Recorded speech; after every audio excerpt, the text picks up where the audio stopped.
ఈరోజు సోమవారం.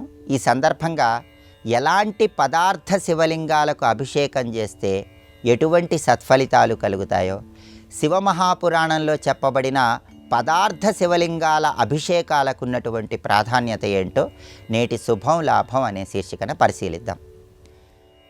గృహంలో స్ఫటిక శివలింగం కానీ, పాదరస శివలింగం కానీ, నర్మదా బాణలింగం కానీ ఏర్పాటు చేసుకొని దానికి అభిషేకం చేసుకుంటే శివానుగ్రహం సంపూర్ణంగా కలుగుతుంది. అయితే శివమహాపురాణం ప్రకారం కొన్ని ప్రత్యేకమైన పదార్థ శివలింగాలను చెప్పడం జరిగింది.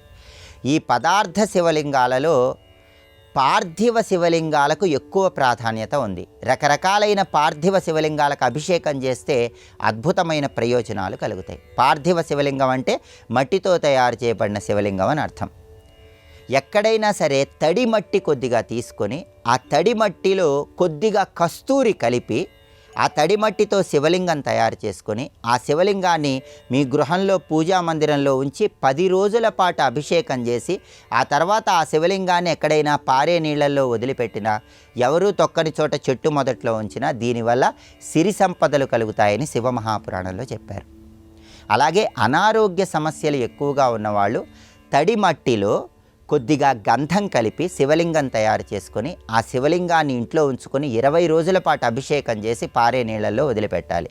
దీనివల్ల దీర్ఘకాలిక అనారోగ్య సమస్యల నుంచి సులభంగా బయటపడవచ్చు. చాలామందికి వాక్చాతుర్యం తక్కువగా ఉండటం వల్ల ఇబ్బందులు ఎదుర్కొంటూ ఉంటారు. ఇంటర్వ్యూలకు వెళ్ళినప్పుడు కూడా ఇబ్బందులు ఎదుర్కొంటూ ఉంటారు. వాక్చాతుర్యం విశేషంగా పెంపొందింపజేసుకోవటానికి, ఎక్కడికి వెళ్ళినా సరే అనర్గళంగా మాట్లాడే శక్తి సామర్థ్యాలు లభించడానికి తడి మట్టిలో కొద్దిగా పంచదార కలిపి శివలింగం తయారు చేసుకొని ఆ శివలింగాన్ని గృహంలో పూజా మందిరంలో ఉంచి 20 రోజుల పాటు అభిషేకం చేసి ఆ తర్వాత దాన్ని పారే నీళ్ళల్లో వదిలిపెట్టాలి. ఇలా చేస్తే అనర్గళంగా మాట్లాడే శక్తి సామర్థ్యాలు పెరుగుతాయి, వాక్చాతుర్యం పెరుగుతుంది.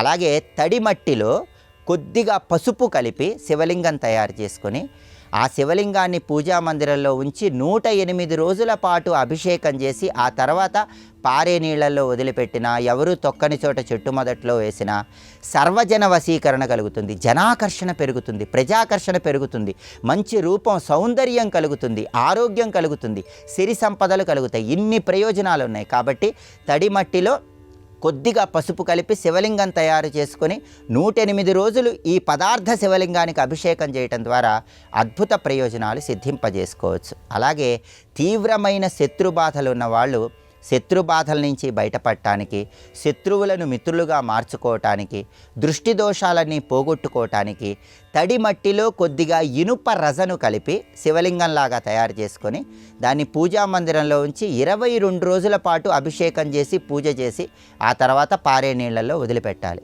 ఇలా 22 రోజులు చేస్తే క్రమక్రమంగా శత్రువులందరూ కూడా మిత్రులుగా మారిపోతారు. శత్రు బాధలు, దృష్టి దోషాల నుంచి సులభంగా బయటపడవచ్చు.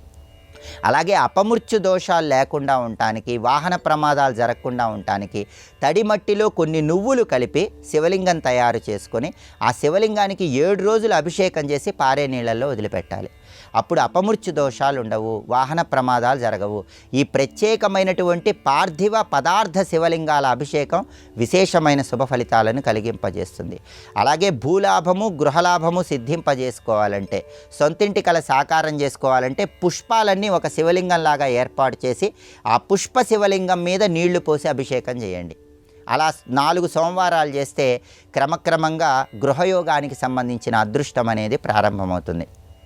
అదేవిధంగా అపమృత్యు దోషాలు తొలగింపజేసుకోవటానికి గరిక పోసలు శివలింగంలాగా ఏర్పాటు చేసి దాని మీద నీళ్లు పోసి అభిషేకం చేసుకోవాలి. సమాజంలో కీర్తి ప్రతిష్టలు రావాలంటే, గౌరవ మర్యాదలు పెరగాలంటే నవనీత శివలింగానికి పూజ చేయాలి. అంటే మీ పూజా మందిరంలో పీట మీద వెన్నతో ఒక శివలింగం ఆకారం గీసి దాని మీద పుష్పాలు ఉంచి నమస్కారం చేసుకోవాలి. ఆ వెన్న శివలింగానికి పూజ చేస్తే, నవనీత శివలింగానికి పూజ చేస్తే కీర్తి ప్రతిష్టలు పెరుగుతాయి. ఇలా రకరకాలైనటువంటి పదార్థ శివలింగాలకు అభిషేకం చేయటం ద్వారా అద్భుతమైన ప్రయోజనాలు చేకూరుతాయి. అలాగే చాలా శక్తివంతమైనటువంటి పదార్థ శివలింగ అభిషేకాలలో దధిదుగ్ధ శివలింగ అభిషేకానికి కూడా చాలా ప్రాధాన్యత ఉంది.